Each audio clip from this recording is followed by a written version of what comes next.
I'm Valerie Davis, CEO of Assembly North America, and I'm here in beautiful Miami at the Possible Conference, and I am joined by Alex Dao, Head of Global Partnerships for Snap. I am so excited to be here with you today, Alex. My kids think Snap, like that I'm talking to someone from Snap, that it's royalty. I'm talking to the royal family right now, so thank you for joining us. Since we are at Possible, I wanted to hear a little bit about you and what Snap is doing here at Possible and what you're hoping to get out of it. Yeah, well, thank you for having us. We are super excited to be here. I'm excited to chat with you. And Possible, it's interesting for us because this is something that we've heard about over the past year, and we wanted to make sure that we showed up. And what we're doing tomorrow is we have a presentation where we're talking about why people use Snapchat. I think there's a lot of myths that are out there about Snapchat, but Snapchat as a company, we were founded in 2011. And the main focus of the company has always been how do we deepen the connections of your closest friends and family. If you think about other platforms, more and more of the content that you're starting to see from them is from people that they don't know.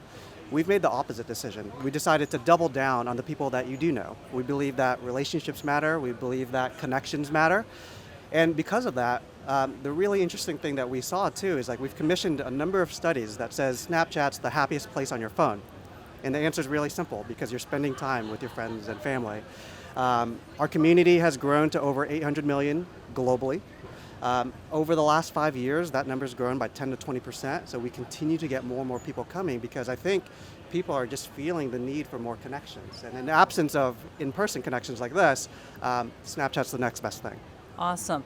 You as Snap versus any other social media platform and probably any other media platform, you have access to audiences that a lot of other social media platforms as well as other media platforms would covet. They covet these consumers. You have the Gen Alpha, the Gen Z. I was mentioning to you that my daughters feel like I'm sitting with royalty right now. They're obsessed with Snap. What are some of the product innovations and investments you're making to continue to nurture those audiences? A lot of people's main primary communication is Snap. Right? And that's why we got over 90% of 18-year-olds plus. The main things we're starting to do is Snap has always been an innovator in product launches. We were the first ones to launch stories. We were the first ones to launch vertical video. We were thought leaders and pioneers in AR. And so we're continuing to invest in that front. On the AR side, some really interesting things we've done lately is with Cartier. They just had their 100-year Trinity Ring celebration. And so we did an AR try-on with them that utilizes what we call ray tracing technology that takes the lighting and the shadows of your surrounding and creates a very hyper-realistic AR try-on. And so that's available to all of our consumers to try on. Louis Vuitton we partnered with, and they have their famous colored dots pattern. We took that, we placed it on top of the Eiffel Tower, we placed it across the Tower Bridge in London, all using your phone. And with Tiffany's, we did something at the US Open where we took one of our AR mirrors so that everybody that went to the US Open walked by the Tiffany's AR mirror and was able to try on all their jewelry. And so we've done a number of things on the AR space that has been really innovative, and so I'm excited for a lot of the things that's upcoming as well. So those are really amazing brand activations, and you named a lot of really impressive brands in that. I know that you're investing also in performance media and commerce. Can you speak a little bit about what you're doing in those areas as well? One of the interesting things is before I came into Snap, I think like many people, when you think of Snap and advertising, you think about our mid to upper funnel products like our AR. Now, although we have a lot of great things on mid to upper funnel, one of the most surprising things to me is actually how much investment we've put into our lower funnel. Over the last couple of years, it's really been our fastest growing segment. And so we've released a number of things. One we call 7-0 targeting, which allows us to target and deliver optimizations closer to last click attribution. We've also invested in our dynamic product ads where we take the catalog and now we're starting to test AR try-on with catalog assets. We have invested in our machine learning to make product recommendations much better, understanding which users have a higher likelihood to purchase a product. And so now delivery of that has started to improve drastically. And then we've also invested heavily into our signals. And so we've invested into our conversions API. And then over the last week, we just announced a new partnership with Snowflake where we're starting to put in place data cleanroom solutions. You are also launching an advanced partners program. Yes. I want you to tell us a little bit about that. What are the benefits that advertisers will have as part of this program? And also, what to you makes a strong agency or client partner? Definitely.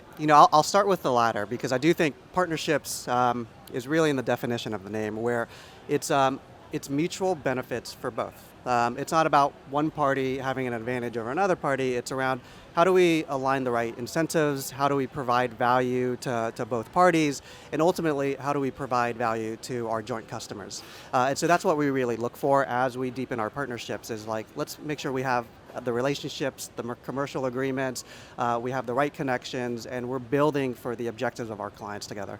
And I think the Snap Advanced Partner Program is the culmination of that. It's something that we just launched formally over the last few weeks.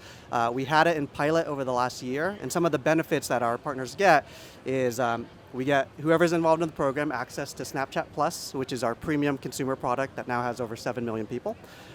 We give them access to exclusive betas, specialized training programs for them, and then also the ability to influence our roadmap.